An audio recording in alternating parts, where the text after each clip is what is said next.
This is one of the most terrifying movies I have ever seen. It is based on a famous horror novel and tells 3 connected, chilling stories. And trust me, this one will stay in your mind long after it ends. The movie begins with a man named Simon. He claims he can communicate with the dead. To prove he is not lying, he agrees to be tested in front of everyone. He is taken into a laboratory. His clothes are removed to prove he has nothing hidden. Then the lights go out. Suddenly, the room fills with horrifying screams. When the lights turn back on, the walls are covered in red writing, and Simon is lying unconscious on the floor. The experiment is led by a woman named Mary. She never believed in ghosts, but there is one problem. No human could write that many words in such a short time. And the most shocking part, among the read messages are the final words of her dead son. At that moment, Mary begins to believe. She invites Simon to her home, hoping to contact her son's spirit again. She even shows him her son's bedroom, thinking it will help the connection. But slowly, without realizing it, Mary starts falling for Simon. Then one night, drunk and careless, Simon tells the truth. He is a complete fraud. The day before the experiment, he bribed a worker and secretly entered the lab. He used a special chemical to write invisible messages on the walls. During the test, he sprayed another liquid, and the invisible words turned bright red. The screams everyone heard, pre-recorded and hidden inside the ventilation system. And how did he know her son's final words? He knew Mary's ex and gathered all the information from him. His plan was simple: manipulate her emotions and take her money. Mary is furious. She slaps him and runs to her son's room,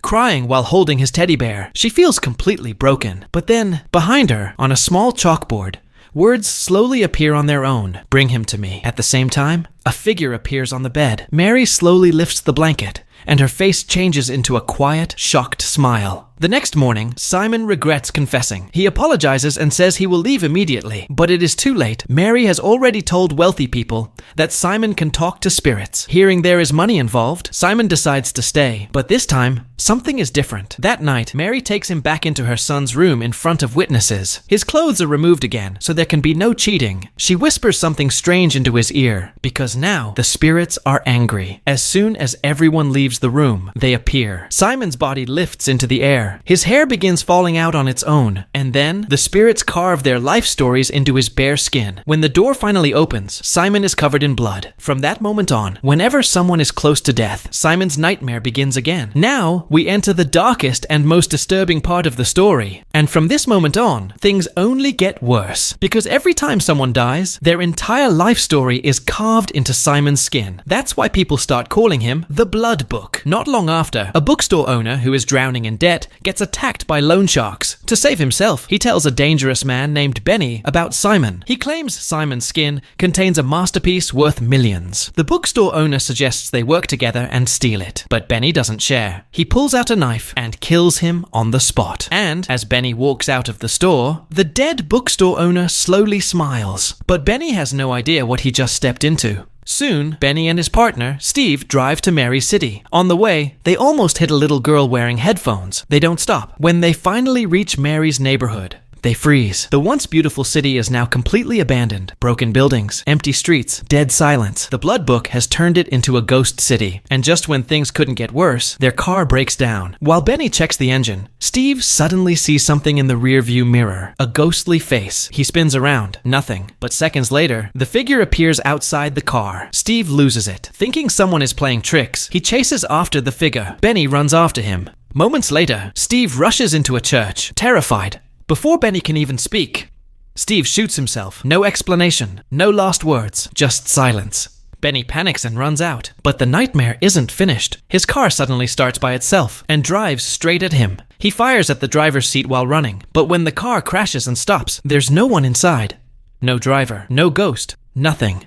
And even after all this, Benny refuses to leave. Since I'm already here, he thinks, I'm getting that Blood Book.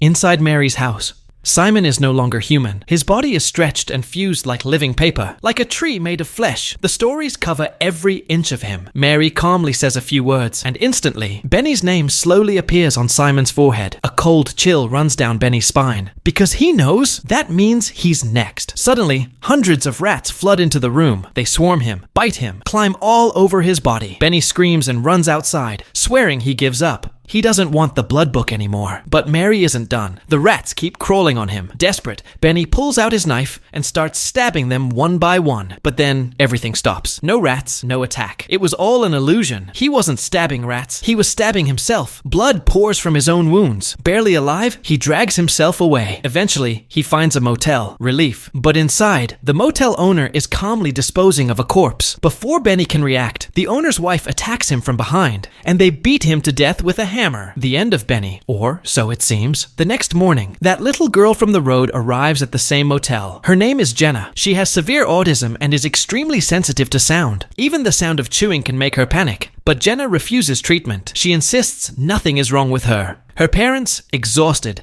plan to send her away to the countryside. One night, Jenna overhears them talking about leaving her behind. So, while they sleep, she grabs a pair of scissors. She stands over them, ready. But at the last second, she can't do it. Instead, she steals cash from home, packs her bag, puts on her noise-canceling headphones, and runs away. At the bus station, after buying her ticket, she notices something strange. An old man in black clothes, staring directly at her. She ignores him. But minutes later, he boards the same bus. Jenna's heart starts racing. She realizes he's following her, so she quickly gets off at the next stop. And that's where the real horror begins. Jenna finds a small hotel nearby, but there's something she doesn't know. This is the same hotel owned by the couple who killed Benny. Maybe because Jenna is young, the owners don't harm her immediately. That night, as she lies in bed trying to sleep, she hears strange noises coming from inside the wall. At first, she ignores it, but curiosity wins. She presses her ear against the wall, and suddenly, a cockroach crawls out from a crack. Jenna jumps back in fear, almost crashing into the landlady, who appears out of nowhere. When she looks back at the wall, the cockroach is gone. Maybe it was just her imagination. The landlady invites her to dinner. In the kitchen, Jenna notices another boy staying there. The boy instantly likes her and asks for her phone number. After dinner, Jenna finally thinks she can sleep peacefully. But in the middle of the night, she hears loud banging at the door. And then something even worse happens. Her body won't move. She's awake, but completely frozen. Moments later, the hotel owners walk into her room. They stare at her like hunters examining prey. Then the owner pulls out a measuring tape and begins measuring her body. The next morning, Jenna wakes up perfectly fine. No marks, no pain. She convinces herself it was just a nightmare. But the fear returns. While buying coffee, she sees the mysterious old man again, the same one who followed her earlier. Terrified, she leaves without her coffee and runs back to the hotel. She stays inside the entire day. That night, the noises inside the wall return. This time, she's sure it's real. She carefully feels along the wall and discovers hidden compartments. She opens a small one. Inside, there's a strange book-like device. Then she opens a larger compartment and freezes. Inside lies a dried corpse. She screams. The landlady knocks on the door, asking what happened. Jenna lies and says she had a bad dream. At that moment, the boy next door texts her. Jenna quickly tells him the truth. This place is dangerous. Call the police. But she doesn't know. The boy's phone is in the landlady's hands. While Jenna keeps texting, a hand suddenly grabs her shoulder from behind. She gasps. The woman inside the wall is still alive.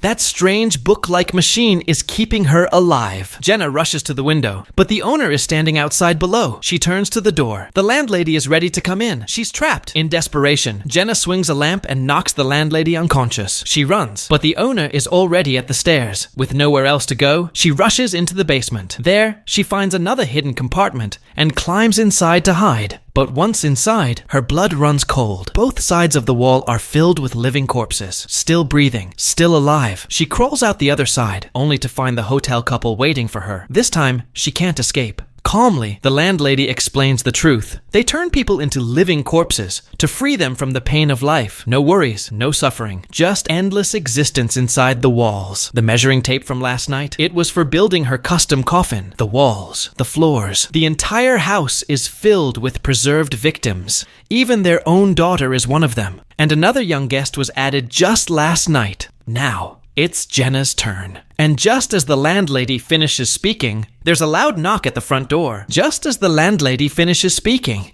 there's a loud knock at the front door. It's the mysterious old man who has been following Jenna. He introduces himself as her boyfriend's father.